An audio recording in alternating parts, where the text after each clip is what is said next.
Welcome back to Global with me, Matthew Amrediwala. Now, the ingredients are all there if you look around me. The obligatory moustache, the scowl, the venom, but Gulshan Grover has made the role his own. In over 400 films he's played the bad guy. He is quite simply the go-to baddie for Bollywood. His latest film, Beeba Boys, is going to be shown at the Toronto International Film Festival on Sunday. We'll be talking to him in just a moment here, but first, let's take a look at his new film. G. Chahar and his Beeba boys have blazed a trail across the city. A trail of drugs, a trail of blood. You know what our sons do, Jeet. You shoot with guns, and I don't like it. There's this geriatric Greywall sitting on the throne. What am I supposed to do? Greywall, G. One of your trucks that just crossed the border? We took a shine to its merchandise. He started to annoy me. Dad wants Jeet's head on a platter. Classic stuff. Let's chat now to Gulshan Grover. I mean, how much fun is it to play the bad guy all the time? Well, I think playing a bad guy it's not really fun. It's very serious acting, to be very honest. You know, in my opinion, you need a very good actor to play the bad guy. To play a good guy, to play a hero, you can get away with good looks and average acting. You know? But to play the bad guy, you know, you require an actor, because there's very limited screen time. And also the deeds that you're going to do, people are familiar with. Yet you have to create that magic, create that fear. So you've got to do something that's memorable. Absolutely. Great fear. I read a fantastic quote from you where you said, it is necessary to create an image if you want to become a star, otherwise you'll remain an actor. I mean, that sounds like a deliberate strategy that you've always had in your mind to become this global star. Absolutely, absolutely. You know, because a star means you have to have a recall value, connectivity value. You know, it's like, I mean, I come from, you know, the education of commerce, you know. And when I went there after having done my formal training in acting, having done theater for a long time, and I understood that, you know, if you're going to be a star, then if you're a star, a lot of work is done. For example, let's say somebody like me appears in a movie. You don't need a long, big introduction and dialogues and nothing, you know. So what are you thinking? You said that you've got to make the most of that moment. What are you thinking when you see the scripts, and are you thinking, I've got to do something different here, even though these are the words? Right.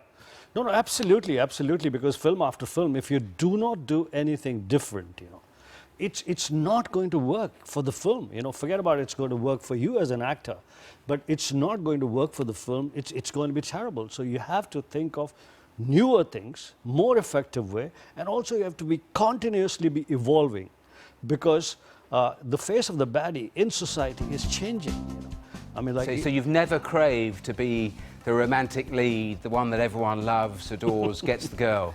Well, never. In fact, right at the start of my career, I had to leave. Intentionally, I left many films in which they were insisting for me to play the lead, co-lead, and I said, no, I won't do it. So you had that core strategy. You wanted to be the bad guy. Now, you've made that crossover from Bollywood to Hollywood. I mean, why did you want to do that? Because many Indian actors have tried it and obviously failed. You know, I was the first Bollywood actor, first Bollywood commercial cinema actor who started this transition from Bollywood to Hollywood. But why? Why did you, what was it? Because you're a massive star, so why go somewhere where you're not known? But the thing is, you see, we make such fantastic films. We are tremendous actors. We are tremendous technicians. It was, you know, I felt the need to go to Hollywood and expose them to our wonderful Indian cinema, our wonderful Indian talent, you know. And also, you know, like... you've done it. You're Best International Actor at the New York Film Festival. That's right. You've been in many films made in Hollywood that people would know of. I mean, how difficult was it, though, to break through? I mean, to go from, you know, being a huge star at home to being absolutely unknown on the set? How difficult was that? Very difficult. Extremely difficult. You know, first of all, I mean, I'm talking about many years back. There was no internet, you know, and they did not know much about our films or who we were, you know. Of course, they knew about the great, wonderful, legendary Satyajit Ray's films, you know, but they did not know anything about our commercial cinema. All they knew was that we break into a song and our films are very long, that we dance very well in the films, you know. But I had to expose them to the wonderful Indian films, you know, which And they've evolved now in terms of content anyway. We're almost out of time. A couple of quick final questions. You're a friend of Prince Charles. I think you were with him earlier in the week. You want to film, I gather, one of your ideas quite soon in Dumfries. Is that right? First of all, I'm an admirer of Prince Charles. I am, really admire the tremendous charity work that he does. And every time I meet him, I come out of it, and because he's forever talking about that how he can do wonderful things for the people of Great Britain. And I was there at Dumfries, and it's a fantastic place. I'm going to shoot a movie there. And sorry. Just a final thought, because we're nearly done. I mean, my producer met you the other day and was telling me how charming you were, how much fun you were.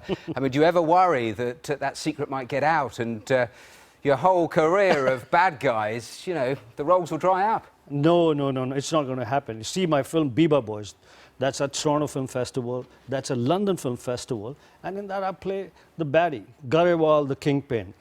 These Beeba Boys have to fight Garewal. But he's got a heart, hasn't he? He's a gangster with a heart, so perhaps the movie industry, it's beginning to rehabilitate you. Well, it's as I said, the villain has evolved because things have changed in society. The villain has become not the black how it used to be. It's kind of submerged, So Garewal, the Kingpin, and Beeba Boys would be something, a representation of that. Well, I'm sure there's decades of menace left in you. Thank you so much for being here on the programme with us. Thanks Thanks very much for your time.